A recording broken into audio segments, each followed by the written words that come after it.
बाबा जी की प्यारी साध संगत जी, राधा स्वामी जी। प्यारी साध संगत जी, आज की साखी गुरु के ऊपर विश्वास पर आधारित है। आज की इस साखी के माध्यम से हमें ये एहसास होगा कि गुरु जो भी उपदेश हमें देते हैं उसमें अवश्य कोई ना कोई राज ज़रूर छिपा होता है। लेकिन हम में से कुछ अभ्यासी सज्जन ऐसे हैं जो गुरु के उपदेश को नहीं मानते और अपने मन के पीछे लगकर गुरु के उपदेशों को नकार देते हैं।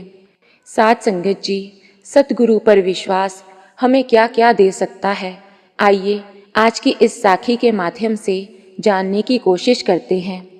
साध संगत जी, आज की ये साखी सतगुरु नानक और भाई मर्दाना जी की है।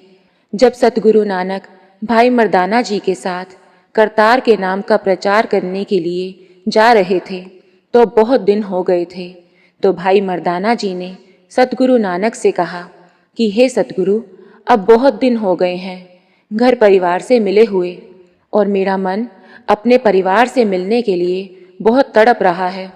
इसलिए कृपया मुझे घर जाने की आज्ञा दें ताकि मैं अपने परिवार के साथ समय व्यतीत कर सकूं, उनका हालचाल पूछने जा सकूं। तो भाई मर्दाना जी की ये बात सुनकर सतगुरु नानक ने कहा, हे मर्दाने, जल्दी वापस आ जाना, अभी बहुत कार्य पड़े हैं, परिवार के मोह में मत पड़ जाना। तो सतगुरु नानक के मुख से ये वचन सुनकर भाई मर्दाना जी बहुत प्रसन्न हुए, क्योंकि उन्हें सतगुरु नानक से घर जाने की आज्ञा मिल गई और भाई मर्दाना जी बहुत खुश थे।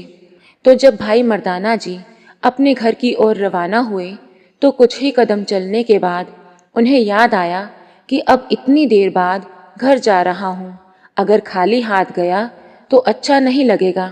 इतने दिनों बाद जा रहा हूँ तो मुझे अपने साथ कुछ लेकर जाना चाहिए।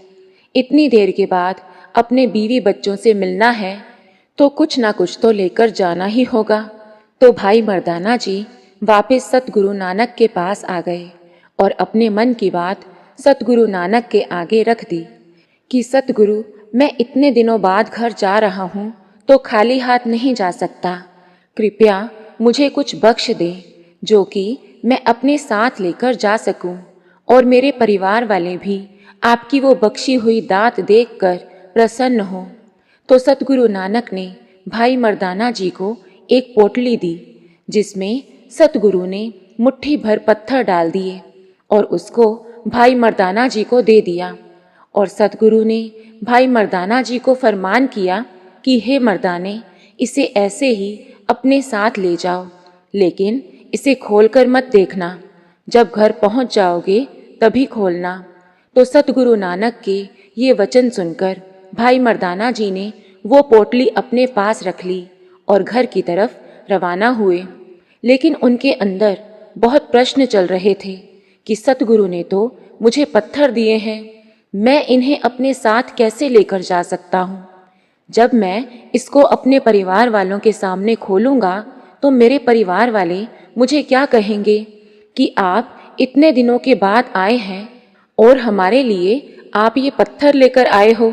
वो मेरा अपमान करेंगे कि इतने दिनों बाद आया है और साथ में पत्थर लेकर आया है। और साथ ही भाई मर्दाना जी ये भी सोच रहे थे कि ये पत्थर मुझे सतगुरु नानक ने दिए हैं जो कि कुल कायनात के मालिक हैं। ये पत्थर कोई मामूली पत्थर नहीं हो सकते, इनमें कोई ना कोई बात तो ज़रूर रही होगी जो सतगुरु ने मुझे पोटली में बांधकर दे दिए और साथ में ये भी फरमान किया कि इसे खोलकर मत देखना, इन्हें अपने परिवार वालों के साथ ही खोलना।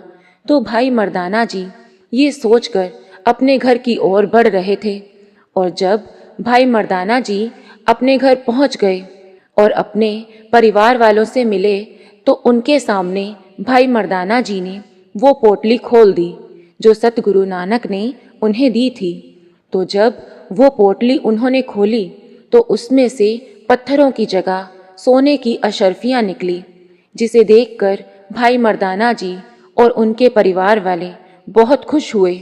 और ये सब देखकर भाई मर्दाना जी की आंखों में आंसू आ गए। भाई मर्दाना सोचने लगे कि मैं भी कितना पागल था जो अपने सतगुरु के बारे में ना जाने क्या क्या सोचने लगा। मुझे एक पल भी ये ख्याल ना आया कि जो कुल कायनात के मालिक हैं उन्हें किस चीज़ की कमी है। वो तो बेअंत बादशाह हैं। मैं मन के पीछे लगकर पता नहीं क्या क्या सोच रहा था, लेकिन मेरे सतगुरु ने मेरी लाज रख ली। सच में धन्य है गुरु नानक, धन्य है गुरु नानक, धन्य है गुरु नानक। तो प्यारी साध संगत जी, इस साखी के साथ हम आपसे इजाज़त लेते हैं। यदि आपको रूहानी साखियाँ सुनना अच्छा लगता है तो कृपया हमारे चैनल को सब्सक्राइब करें जी। राधा स्वामी जी।